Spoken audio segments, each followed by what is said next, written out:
Très chers téléspectateurs, bienvenue dans ce tout nouvel épisode de On se dit tout, où nous débattons de sujets inspirants, de parcours exceptionnels avec mes invités. Et aujourd'hui, je reçois Madame Fatoumata Barry.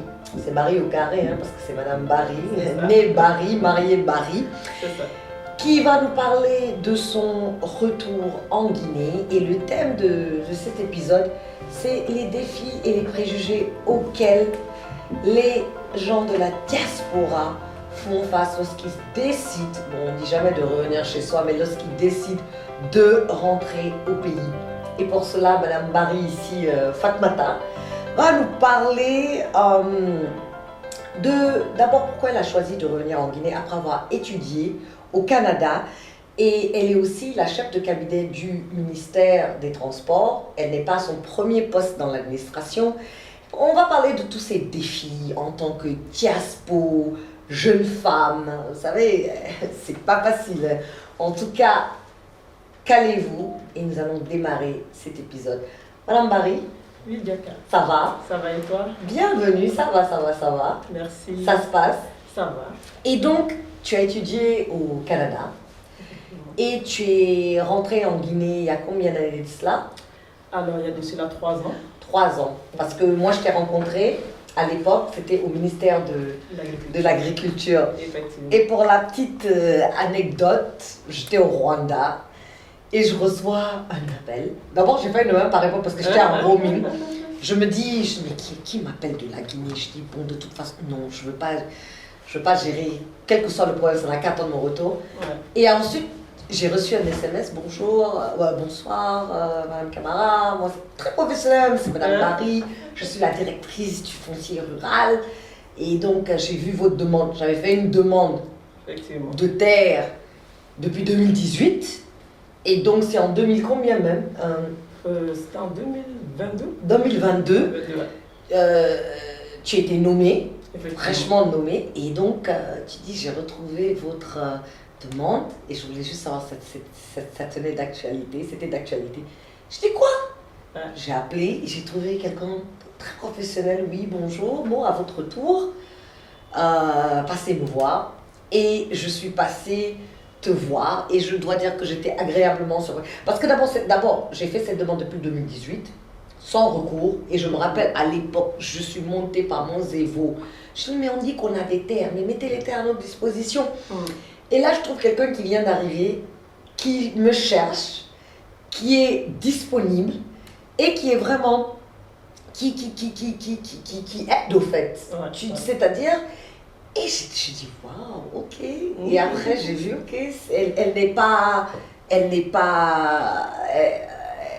elle vient d'arriver. Ouais. Donc, c'était une agréable surprise quand même. Donc, parle-nous un peu de ton parcours. Et qu'est-ce qui t'a motivé justement à laisser le Canada et à revenir, et non, pas dans le privé en plus, directement dans l'administration publique. Et alors, on sait tout, on sait que c'est pas facile dans l'administration. C'est pas facile en général, mais encore moins dans l'administration publique. Effectivement. Mais justement, avant de rentrer en détail, je suis passée par le privé avant de rejoindre l'administration publique. Donc, au niveau de mon parcours, moi j'ai fait l'école primaire en Côte d'Ivoire.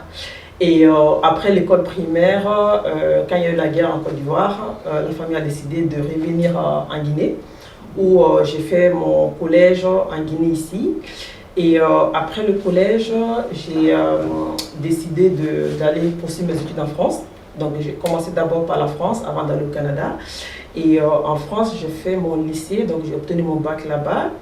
Et après mon bac, j'ai poursuivi mes études en licence en administration économique et sociale. Et ma dernière année de licence en administration économique et sociale, je l'ai fait en double diplôme franco-canadien.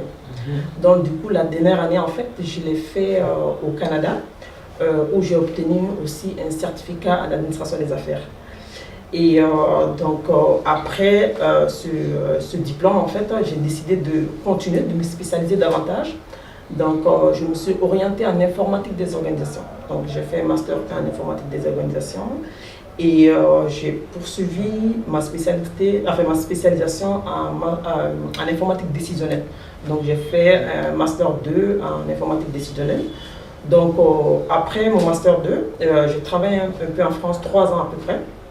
Donc j'ai travaillé pour une boîte de consultation où j'étais en mandat dans différentes banques de la place, BNP Paribas, la Banque Postale, etc.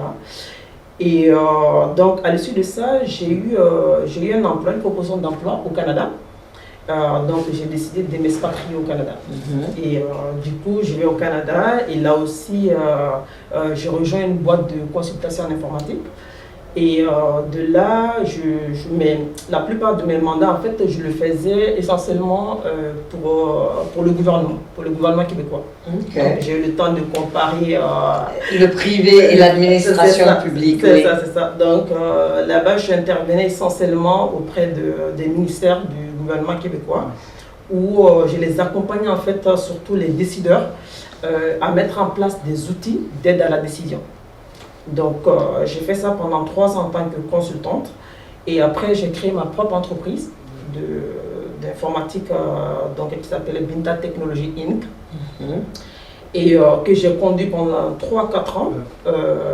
Et à l'issue de ça, en fait, juste avant le Covid, j'ai décidé de venir en Guinée. Donc, je viens en Guinée. Et là... Et qu'est-ce qui a fait ce déclic après tout ce parcours illustrieux à l'international? Pourquoi revenir en Guinée? Justement, en fait, juste après le Covid, je viens pour des vacances. Donc, quand je viens pour des vacances, en fait, je vois tellement d'opportunités. Je me dis, non, notre pays, il y a tout à faire. Il y a vraiment tout à faire. Et puis aussi, mon père était malade à l'époque. Donc, et là, moi, j'étais partie très jeune, j'ai pas eu le temps de vraiment grandir avec les parents et tout. Du coup, je me dis, c'est l'opportunité pour moi de revenir. Et l'idée commence à surgir et tout. Et quand je me retourne au Canada, dans l'avion, je sens comme un stress, une boule au ventre et tout. Je me dis, tu es anxieuse, tu veux plus retourner au Canada? Surtout quand je me rappelle de l'hiver et tout. J'ai dit, non, j'ai pas envie de retourner et tout.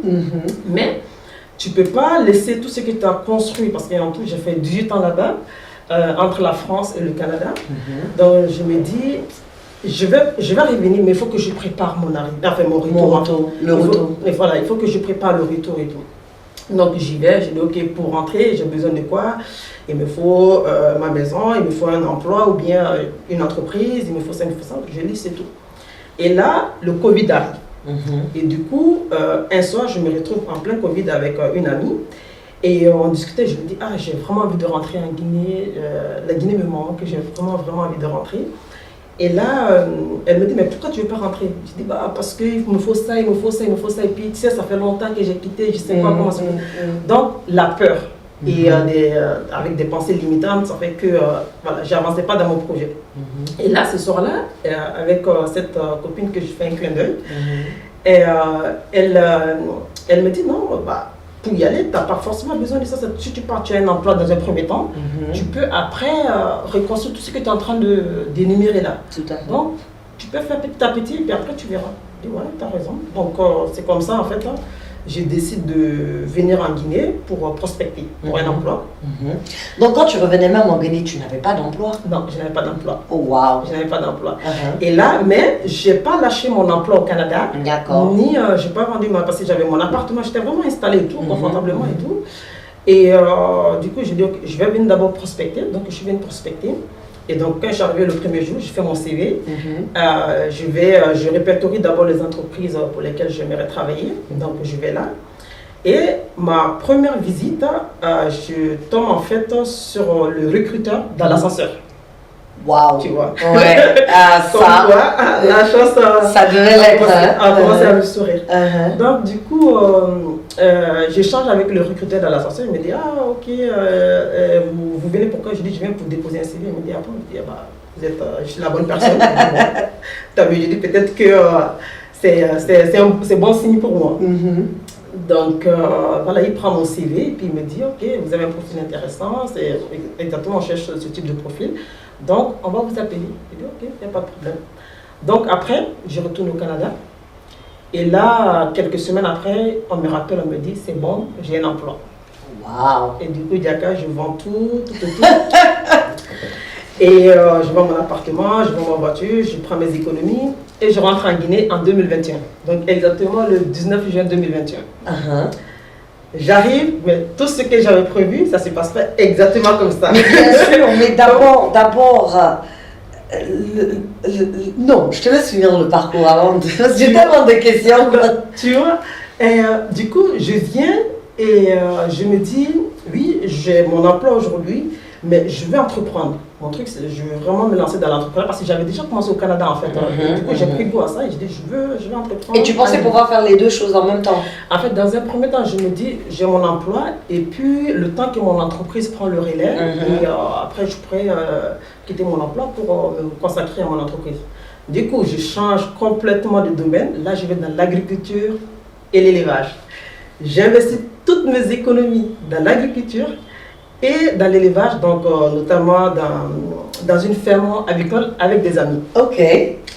Wow. Et donc là, la semaine je suis au travail, puis le week-end je suis à la ferme, et puis au niveau de ma plantation et tout.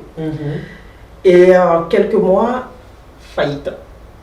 Non. Si, quelques mois après, la ferme fait faillite. la ferme fait faillite, tous mes poulets, parce que j'élevais des poulets et tout, et mes poulets ils meurent.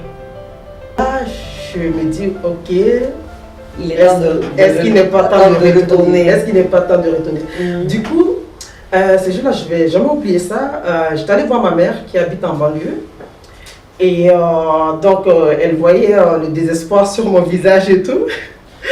Et ce jour-là, tu sais, depuis mes 15 ans, ma mère ne m'a jamais donné d'argent. En fait, plutôt c'est l'inverse, c'est moi qui prends soin d'elle. Tout à fait. Et là, ce jour-là, j'avais rien. J'étais vraiment pauvre. Et du coup, elle me donne mon transport. Elle me dit, voilà, tu peux retourner chez toi. Et là, je me dis, ouais, ma décision est prise, je rentre. C'est fini, je rentre. Donc, comme Dieu sait faire les choses, Diaka, ce jour-là, du coup, je quitte en banlieue, je vais directement en ville, je demande le prix d'un billet, et je décide, je dis le lundi, je rentre, je ne vais pas oublier, c'est un vendredi. Et j'arrive à la maison, dis-toi, le vendredi, à 17h, je reçois un appel. C'est qui? Mon ancien ministre. Et il me dit, Madame Barry, j'ai reçu votre CV et tout, donc j'ai une proposition pour vous. Il dit, ah bon? Il me dit, au point où j'en suis, il n'y a pas de problème. Là, vous parlez de l'agriculture. De l'agriculture, c'est ça. Magnalé. C'est ça, c'est ça. Donc, c'est comme ça, je me retrouve au ministère de l'Agriculture. Et juste après notre échange avec le ministre, 2 heures après, mon décret passe. Et je suis nommée directrice nationale du foncier rural et du patrimoine au ministère de l'Agriculture. Donc, je me dis peut-être que le destin a bien voulu que je reste. Donc, voilà, c'est comme ça, je suis restée jusqu'à date. Et maintenant, aujourd'hui, vous êtes la chef de cabinet du ministère des Transports. C'est ça, c'est ça, c'est ça. D'accord. Effectivement. Et donc, Fatoumata, quelles ont été les principales différences culturelles ou professionnelles auxquelles tu as dû t'adapter lors de ton retour en Guinée? Dans le privé, comme je disais, mon premier emploi c'était dans le privé. Là, je ressentais moins la différence en fait. Et j'ai eu la chance, je suis tombée sur une très belle équipe qui m'a permis de m'intégrer facilement. Et puis aussi, c'est une entreprise qui avait le standard international, donc je me retrouvais facilement. Mais le choc, c'était quand je suis venue dans l'administration. Voilà. Là, j'avoue que c'était compliqué au début. Ouais. Déjà, le cadre de travail, quand j'arrive, je découvre mon bureau. Je me dis, ok, d'accord. Je me rappelle quand j'ai été nommée chef de cabinet au ministère des Transports. Mon premier jour, je m'installe et tout. Et quelques minutes après, je vois les souris en train de courir à gauche à droite. Je me dis, non. Ça peut pas être ma vie, ça. Donc, je cours, je vais voir mon ministre. Et heureusement, lui aussi, il avait la vision de rénover complètement le département et tout. Et donc, on engage le chantier de rénover le département. Mais là, pour revenir à ta question, le choc, oui, c'était au niveau de l'administration. Déjà, le niveau d'engagement, de rigueur et de discipline dans le travail, c'est différent. C'est différent. C'est vraiment différent. Et puis aussi, déjà, ils prennent leur temps. Ils prennent leur temps pour traiter les dossiers et tout. Et toi, tu as plutôt un rythme où ça va très vite. Moi, c'est ça, parfois, quand je convie des réunions et tout, Et les gens sont là, ils peuvent prendre 30-40 minutes pour aller à l'essentiel. Donc, moi, quand je vais avec mon autre de jeu. Donc, voilà ce qu'on doit faire, voilà les actions qu'on doit prendre. Donc, parfois, les gens me disent, tu vas trop vite. Je dis, il faut qu'on aille vite. Absolument. Donc, oui, là, j'ai vraiment ressenti la différence. Mais après, avec le temps, tu sais, petit à petit, tu comprends les autres. Notamment par l'écoute, l'observation et puis l'échange. Donc ça fait que petit à petit on s'adapte. Voilà. Et donc maintenant, d'abord tu es jeune, tu es femme, tu es diaspo. Donc quels étaient les défis auxquels tu as eu à faire face en tant que diaspo, surtout avec par exemple ceux qui... Parce qu'on sait déjà, la plupart du temps, les stéréotypes qui sont souvent associés avec ceux qui viennent de la diaspora, genre vous connaissez tout, genre on a l'impression que les gens de la diaspora pensent être mieux que ceux qui ne sont pas, qui n'ont pas quitté ici, on se prend pour des blancs, voilà, donc toi justement même du côté du privé, est-ce que tu as eu à faire face à ces genres de stéréotypes, et dans le privé et dans l'administration publique? Effectivement, un jour, je me rappelle, en fait, je marchais dans le couloir et j'entends les gens dire la petite blanche. La petite blanche. Donc, oui, on a des remarques comme ça, mais moi, ce que je dirais, quand tu viens, en fait, quand tu pars, quand tu quittes ton pays, surtout pendant un bon moment, et que tu reviens, entre-temps, les choses ont évolué, les gens ont évolué et tout. Donc, quand on arrive, en fait, on ne vient pas avec l'arc condescendant pour dire, ok, je vais venir apprendre aux autres comment faire tout et tout. Il faut aussi se mettre à leur place. Oui, mais tu sais, la plupart du temps, c'est même pas, c'est justement ces préjugés, ces stéréotypes, c'est ça, on dit que ce sont des stéréotypes. Tu peux venir avec la meilleure bonne foi au monde, mais quand tu trouves quelqu'un qui a déjà ses préjugés, tu vois un peu ce que je veux dire, c'est différent. C'est de ça que, et la plupart du temps, il y a ces préjugés qui existent. Voilà, donc toi, à ton niveau, tu as eu à... Oui, on te traite de la petite blanche. La petite blanche, c'est ça. Mais c'est ça, après, ils ont découvert que, voilà, on continue à échanger, et puis... et que tu roules les airs, le... Non, avec le temps, on s'est adapté, en fait, et puis on a trouvé notre équilibre, tu vois. Et moi, je trouve que c'est les deux, c'est-à-dire la diaspora qui apporte leurs compétences, et au niveau local aussi, ils ont des très très bonnes compétences et tout. Donc il faut que les deux en fait puissent se donner la main et puis échanger dans la bienveillance et tout, et comme ça on trouve l'équilibre. Mais maintenant, et au niveau des différences culturelles, tu vois ce que je veux dire, parce que nous sommes quand même dans des sociétés africaines, là où les aînés ont toujours raison, bien tu ne parles pas devant des aînés, mais là dans un contexte professionnel, et surtout dans l'administration, parce que nous avons une administration quand même une administration publique assez vieillissante. Donc on voit maintenant avec le nouveau gouvernement qui essaie de rajeunir, qui essaie de mettre des jeunes à des postes de haute responsabilité, mais souvent, toi tu es chef de cabinet, mais tu vas trouver que quelqu'un qui est dans ton équipe peut avoir l'âge de ton père, tu vois un peu ce que je veux dire. Donc, comment tu arrives à réconcilier ces différences culturelles, par exemple lors d'une réunion, là où tu dois vraiment... tu vois, des fois, tu dois mettre au pas, on a aujourd'hui des ministres qui sont très jeunes dans l'administration et qui ont des conseillers ou qui ont des directeurs ou qui ont des gens en dessous d'eux, des chefs de cabinet qui sont assez, ou bien des DAF qui ont l'âge de leur père.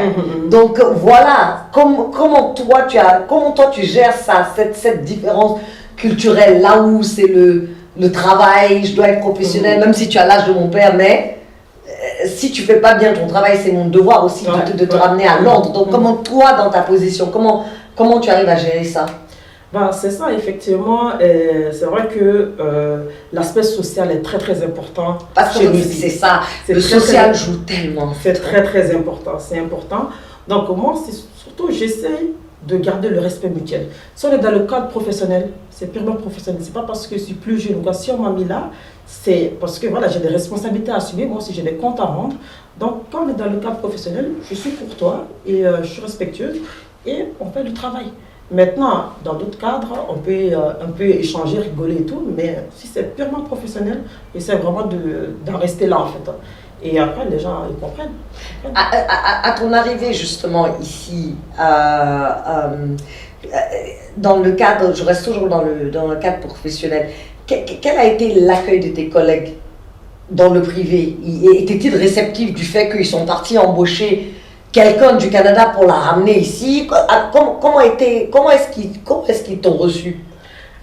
C'est vrai que... Au début, oui. Tu sais, après, avec le temps, quand tu fréquentes la personne, mais au début. Oui, au début, il y a des appréhensions. Ils ne me connaissent pas, je viens de débarquer. Et quelles étaient ces appréhensions? Et puis à l'époque, j'avais des locks. En fait, j'avais des locks, donc on me dit, Madame la Rasta. J'ai dit, ok, il n'y a pas de problème. Ouais. Donc oui, il y avait des appréhensions, mais rapidement, ça s'est brisé en fait en échangeant. Mais quelles étaient ces appréhensions? Quelles étaient les appréhensions? Tu sais, après, quand ça se brise, il y a tes collègues qui viennent te dire, tu sais, je pensais que tu étais gonflé quand tu étais arrivé, que tu te prenais. Voilà, quelles étaient ces appréhensions, au fait? Moi, ils ont vu rapidement que j'ai mis balle à terre. Je me mettais à leur niveau. Quand il était temps d'aller manger, on venait tous s'asseoir, on mangeait, on discutait. Donc, rapidement, en fait, j'ai brisé ça, en fait. J'ai pas voulu qu'ils se sentent, qu'ils se disent, ah oui, elle est condescendante et puis elle essaie de nous imposer un truc. Non. Hors contexte professionnel, quand c'est le contexte professionnel, ils me connaissent pour ça, je suis très rigoureuse. Mais hors contexte, franchement, c'est comme des bons amis, on rigole et tout. Et je pense que ça a permis de faciliter aussi la communication et puis de baisser un peu cette préjugé, quoi. Ok, maintenant dans le domaine de l'administration publique. L'administration publique, cela aussi c'est pareil, c'est ça, une jeune dame qui débarque, très jeune et tout. Et voilà, des appréhensions, est-ce qu'elle connaît les réalités locales et tout. Mais après, c'est pareil aussi. Et plus en échangeant, plus en se découvrant, ils voient que voilà, on est tous pareils. C'est juste qu'à un moment donné, moi j'ai quitté la Guinée, je suis partie, et puis j'ai acquis d'autres connaissances. Et puis là, je suis là, donc on échange et puis on se partage, quoi. Mais par exemple, dans l'administration publique, donne-nous des exemples concret là où vraiment le fait que tu viennes de la diaspora a été le fait que tu viens de la diaspora a fait que certains de tes collaborateurs si tu veux t'ont gardé à l'écart, tu vois ce que je veux dire? Ah non, tu sais, c'est une blanche, elle ne peut pas comprendre où on est. Et ils aiment tellement dire ça. Oui, ici c'est la Guinée, oui, c'est la Guinée, mais la Guinée fait partie du monde. Donc voilà, oui. Ouais. Bon, il y a certains sujets, s'ils viennent et disent, ok, est-ce que si on lui explique les réalités, par exemple, tout ce qui est l'aspect social, voilà. Et tout, ils vont te voir, ok, bon. Parce que c'est vrai que tu étais chef de cabinet, ça veut dire que tu devais gérer aussi les ressources humaines. Exactement, oui. C'est, par exemple, quand on est de l'autre côté, les mariages, c'est très très rare. Bon, tu ne te mêles pas trop de la vie sociale de ton collègue, en fait. Oui, oui. Mais là, tu es obligé de dealer avec. Donc, au début, tu dis, est-ce qu'elle va comprendre? Est-ce qu'elle va comprendre, exactement? Donc, après, ils viennent m'expliquer, ok, ici, par exemple, quand il y a un décès, il faut que chacun donne la main pour avoir une contribution. Il dit, ok, il n'y a pas de problème. Donc, petit à petit, je me suis mis dans la danse, en fait. Ouais, mais est-ce qu'il y avait des choses, tu disais, non, ça, on ne va pas faire ça? Il y a...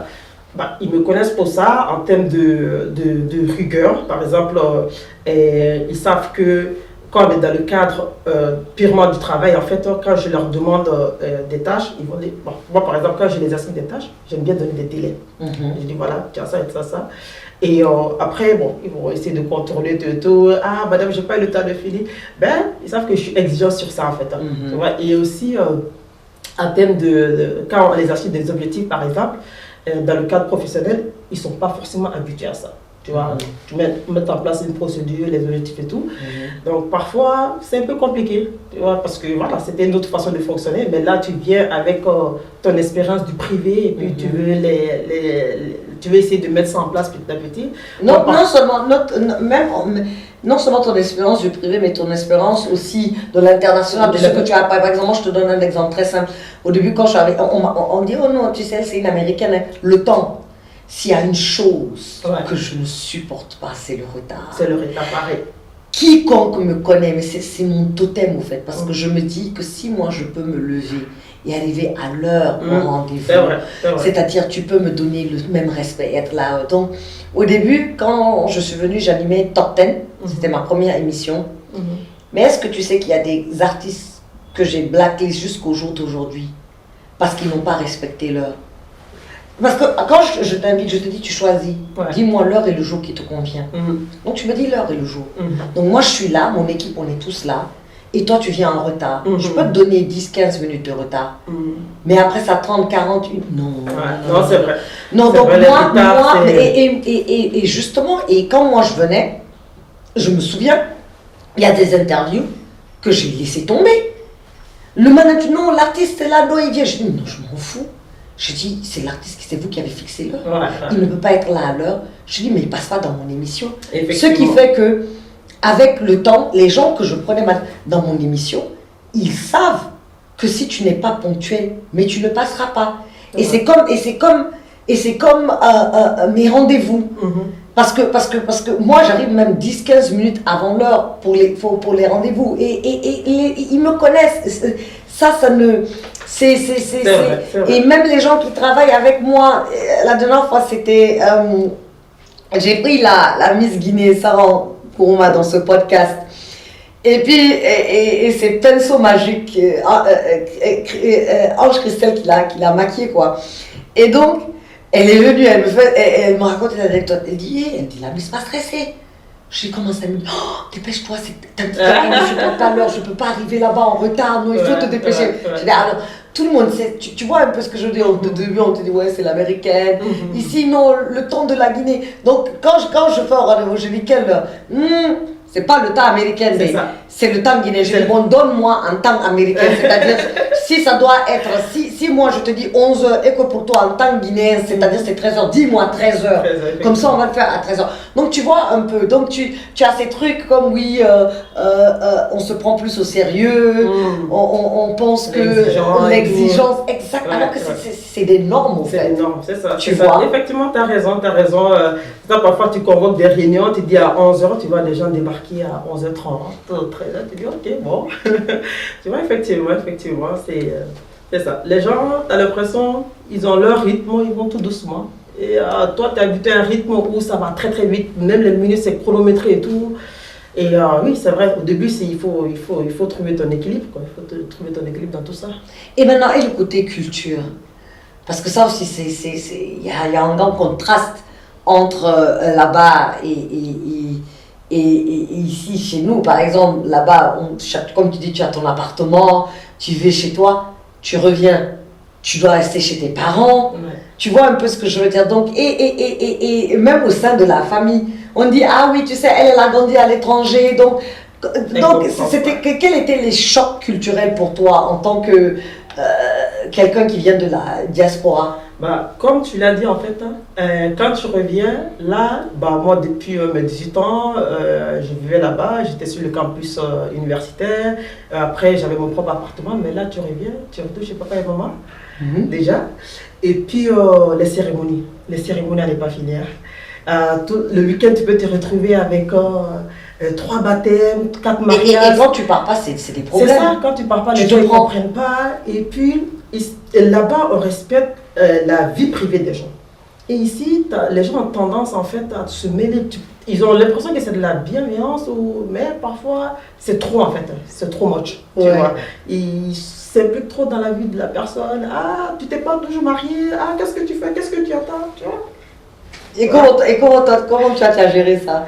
Bon, moi franchement, heureusement ils me connaissent, donc moi quand ils commencent les trucs comme ça, je rentre pas dans sa tête. Puis je me laisse pas influencer par ça, je dis voilà, c'est ta perception des choses et moi j'ai la mienne, donc voilà, c'est ma vie, puis je la gère comme je veux en fait. C'est comme moi quand je suis rentrée et je me souviens, je dis bon j'allais me prendre mon appartement, maman elle dit non, tu peux, je dis maman, de un, je suis divorcée. Ouais.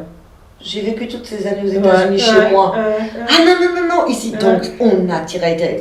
Moi, je suis partie vivre en famille. Et la femme, là, pouvait m'appeler à 20h.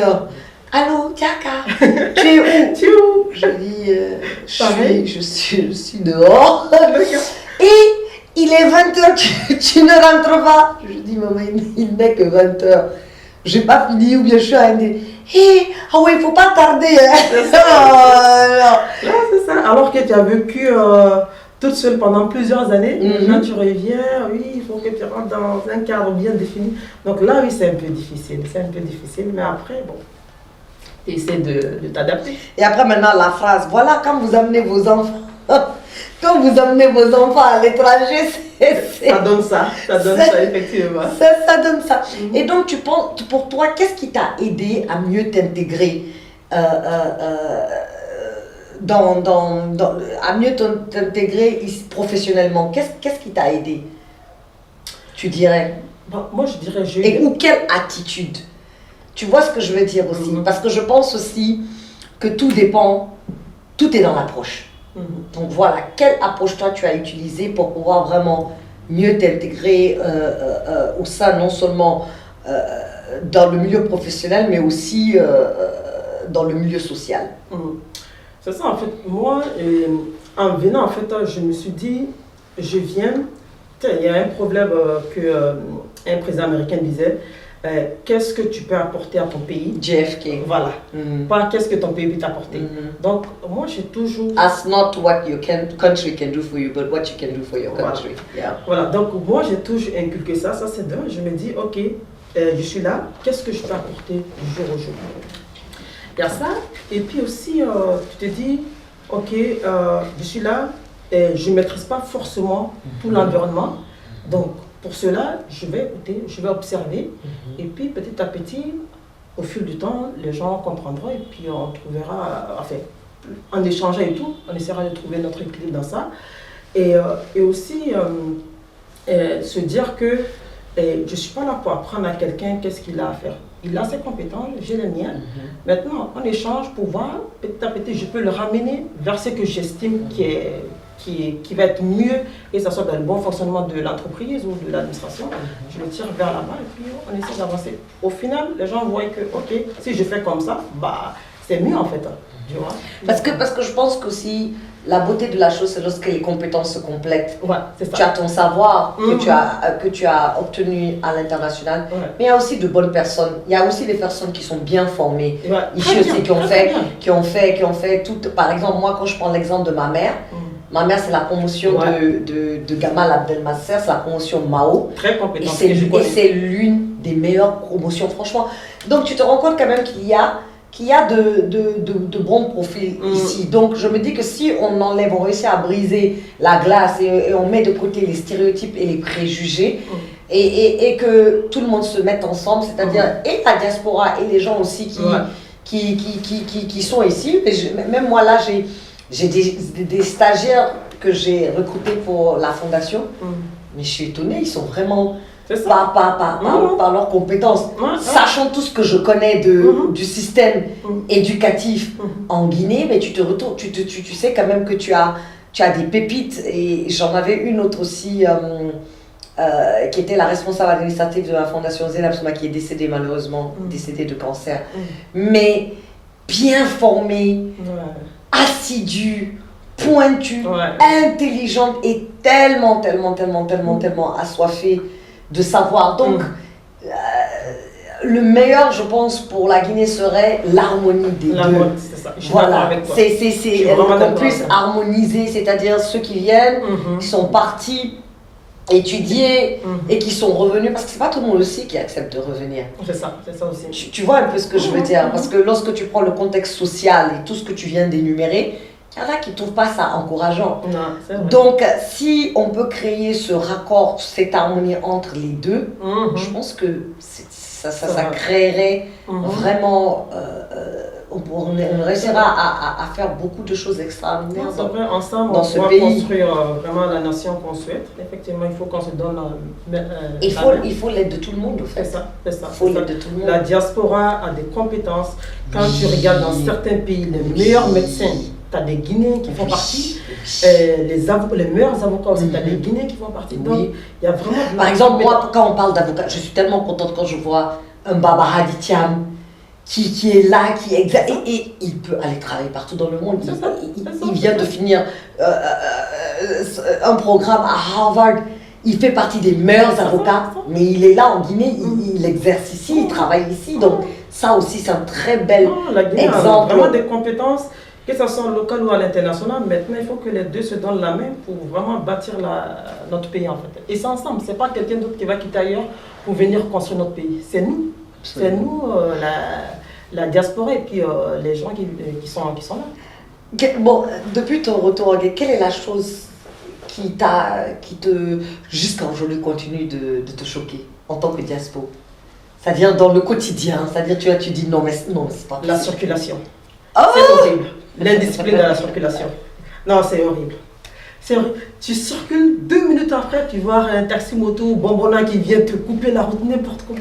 Ah, ça, par contre, ça me choque. Non, moi c'est les bonbonnas. Ah. C'est-à-dire, dans la circulation, c'est-à-dire les bonbonnas, c'est les tricycles, c'est les 3 roues. Ouais, les 3, ouais. C'est-à-dire, ils ne sont pas motos, ils veulent se comporter comme des motos, alors qu'ils doivent être comme des voitures dans la ligne. C'est ça. Là, Et les déchets sur le riz, quand je vois ça, là, ça me choque.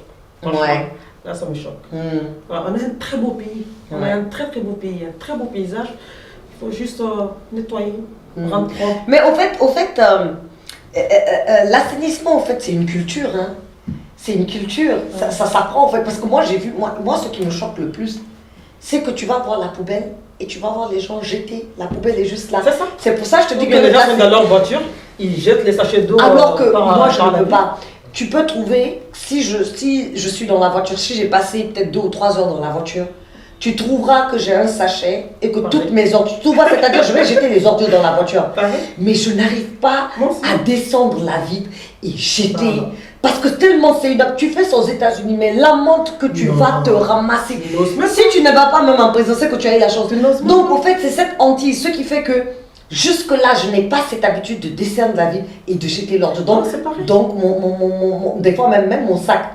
Est-ce que tu sais que quand je descends dans la rue, quand je marche, je mange quelque chose déjà, je vais prendre les ordures, je vais mettre dans mon sac à main. Je vais continuer à marcher jusqu'à ce que je trouve une poubelle. Non, mais c'est culturel. C'est pareil, moi j'ai tout le temps un sac dans la voiture où je mets mes poubelles et puis quand j'arrive à la maison. Moi-même, je- quand par exemple je mange banane, si j'ai pas de sac, je vais mettre la peau de banane dans mon sac à main. Non, au fait, c'est. C'est ça. Oui, oui. C'est ça. Et puis quand tu arrives, et quand tu restes longtemps en Guinée ici et que tu retournes de l'autre côté, dès que tu arrives en fait et que tu reprends le volant, ça fait bizarre. Ça fait vraiment bizarre. Et moi, une autre habitude que j'ai jamais perdue, c'est l'habitude de la ceinture. Ouais, non, moi, c'est pareil. Oh, Pareil. même quand je venais en vacances, un jour je me rappelle, j'avais un t-shirt blanc, je suis là, même dans le taxi.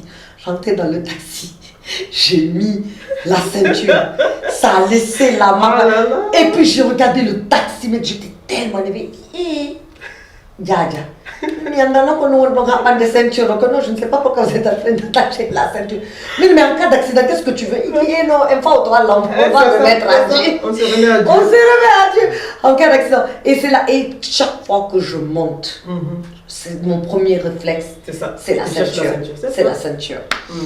Donc, Fatmata, nous allons maintenant donner la parole aux éditeurs. Ils ont des questions et tu vas répondre. Parfait. D'accord. Place aux appels.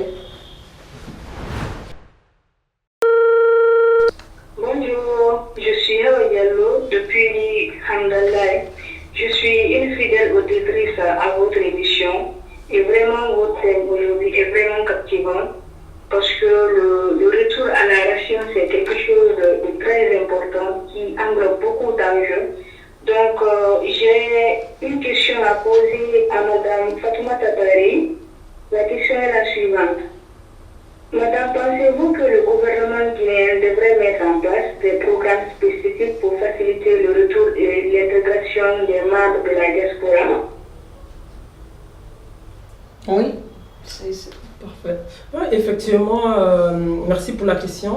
Le gouvernement a déjà fait des efforts dans ce sens-là, notamment en mettant en place une plateforme, Servir 224, qui permet aux Guinéens, que tu sois de la diaspora ou locale, de postuler sur les emplois au niveau d'État ou bien ailleurs aussi.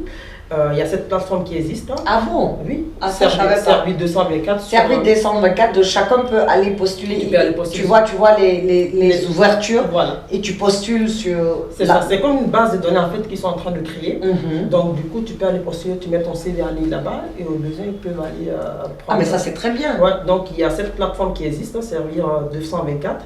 Et aussi, pour ceux qui veulent entreprendre, il y a l'APIP. Tu peux te rapprocher de l'APIP pour avoir les informations et tout de ce côté-là.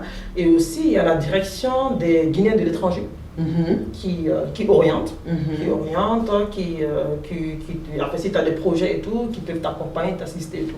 Donc, ça existe, il y a des mécanismes qu'ils ont essayé de mettre en place. Maintenant, pour faciliter le retour de la diaspora. Mais je pense qu'on peut encore faire plus. Dans quel sens? On peut par exemple organiser des forums pour pouvoir échanger entre la diaspora et les entrepreneurs de la place, ou aussi entre le gouvernement et la diaspora pour ceux qui souhaitent postuler tout, et aussi faire des séances d'accompagnement pour ceux qui ont des projets d'intégration, de retour et tout. Nous, à l'époque, on avait organisé, et ça c'était l'un de nos premiers événements de CBC, on avait organisé en partenariat avec le ministère de l'enseignement technique. Formation et enseignement technique. C'est ça, oui, c'est ça. On avait le salon de l'emploi à Paris. Et là, on avait amené une soixantaine d'entreprises ici. On avait organisé ça à la mairie avec l'association des Guinéens de France. Oui. Voilà, et on avait organisé pour aller, pour amener, et le gouvernement, il y avait aussi des institutions gouvernementales qui sont parties, et les entreprises ici pour aller recruter à l'international, la diaspora. Et c'était un superbe événement, on l'avait fait 2 fois. Donc ça aussi, créer des événements comme ça, c'est-à-dire des salons de l'emploi à l'international, là où il y a, que ce soit en France, parce que nous on l'avait fait en France, aux États-Unis, dans tous ces grands, vraiment là où on a une forte diaspora, et ça peut les permettre aussi de revenir. Effectivement. Et de s'intégrer. Pareil, effectivement, on a organisé aussi, au Canada, à Montréal, où j'étais la secrétaire générale des Guinéens de Québec. On avait organisé le forum Guinée-Canada. Et là, il y avait des entreprises guinéennes aussi qui étaient allées là-bas, qui ont pu recruter et tout. Et ce qu'il y a, c'est que les entreprises, ils se sont rendus compte, en fait, au lieu de payer un expatrié français ou bien belge, tu vas payer par mois peut-être $20 000 avec tout le package qui vient avec. Tu prends un Guinéen, tu le proposes 5 000. Oui, parce qu'il rentre chez lui. Il rentre chez lui en fait. Il sera content de venir mettre ses compétences au service de son pays. Absolument. Donc il y a tout ça, c'est gagnant-gagnant des 2 côtés qu'on peut explorer. Ok. Le prochain appel. Bonjour. Je m'appelle Abakar Sédiki Kamara. Je suis logé au quartier Kobaya. Et je suis déjà les émissions passées sur YouTube. Et ça m'intéresse beaucoup. Et aujourd'hui, j'ai une question à poser. La question, c'est quel conseil vous donneriez à quelqu'un qui envisage de revenir travailler en Guinée, une personne de la diaspora? Moi, ce que je dirais, c'est viens prospecter. Oser. Il faut oser. J'ai eu à prendre Malade au Kaba dans ce podcast, et ça, c'était l'une de ses phrases. Elle l'a répété tout le long de l'interview. Il faut oser. Il faut oser. Parce que si toi, tu devais attendre, tu as dit quoi? Tu as dit ton job, ton appart, ta voiture. J'ai listé tout ça. Ça allait prendre 2-3 ans. Non, tu n'allais jamais rentrer. Non, après, j'étais là. Non, crois-moi que tu n'allais jamais rentrer. C'est ça. Et après, c'est sûr que ça n'a pas été facile. Comme je l'ai expliqué au début, voilà, j'ai perdu mes économies et tout. Mais voilà, on est resté. Et puis petit à petit, on essaie de se construire et tout. Donc, il faut oser. Et puis venir prospecter. Et préparer. Mais il ne faut pas trop aussi dire il faut que j'ai tout avant de venir. Bien prospecter. On est chez soi après tout. Donc, et puis à la fin de la journée, voilà, tu es chez toi. Quel est le pire qui puisse arriver? C'est ça. On est chez soi. Dernier appel. Allô, oui, bonjour. Moi, c'est Touré Mamadi. Je vous appelle depuis AT6. Au fait, j'ai commencé à suivre votre émission et je trouve l'émission tellement importante. Pour ça, je ne peux pas rester indifférent sans vous poser une certaine question à l'invité du jour. Et ma question, elle est la suivante. Comment pouvons-nous changer les perceptions négatives que certains ont de retourner de la diaspora pour créer un environnement plus accueillant? Oui. Je répète ma question. Comment pouvons-nous changer les perceptions négatives que certains ont les retournées de la diaspora pour l'environnement plus agréable? C'est ma question. Je vous remercie. Merci. Moi, je dirais c'est en dialoguant. Voilà, les gens ont des appréhensions, mais après, quand vous échangez, à un moment, ils découvrent que voilà, c'est juste des appréhensions que j'avais. La personne, lui, est partie à une autre mentalité, mais ça reste que ce sont ses racines. Ouais. On a beau dire que c'est comment même un crocodile qui Un crocodile peut faire ça, mais il ne sera jamais en bois. Voilà, Il c'est ne ça. deviendra Donc, jamais bois. merci. Voilà, donc c'est ça. C'est en dialoguant, en échangeant, et puis après, les préjugés, ça part. En tout cas, Fatoumata, un immense merci d'avoir partagé ton histoire et tes perspectives avec nous aujourd'hui.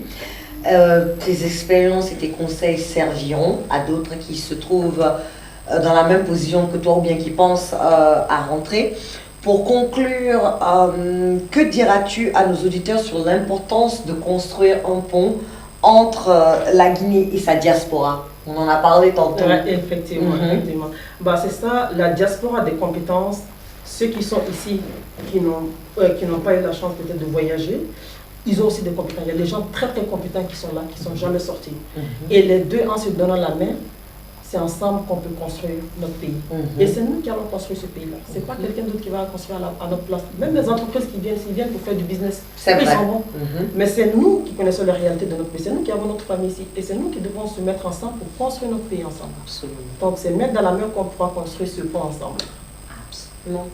En tout cas, merci pour ce partage si enrichissant.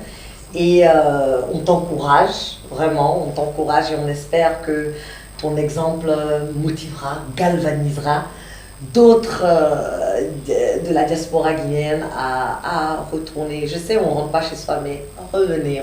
Il y a beaucoup à faire dans ce pays. Et franchement, on a besoin de tout le monde. Et il faut savoir que chaque histoire que nous partageons ici nous rappelle la force de notre communauté et le pouvoir au retour aux racines. Et vraiment, c'est important d'essayer de bâtir ce pays ensemble.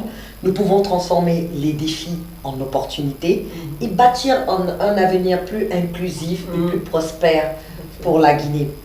Donc, très chers auditeurs et auditrices, très chers téléspectateurs, continuez à nous suivre pour d'autres conversations inspirantes et enrichissantes. En tout cas, j'espère que cet épisode aidera ceux qui hésitent à revenir. Revenez. La Guinée a besoin de toutes ses filles. En voici une et ses fils. Prenez soin de vous et continuez la discussion chez vous jusqu'à notre prochain épisode. C'était On se dit tout.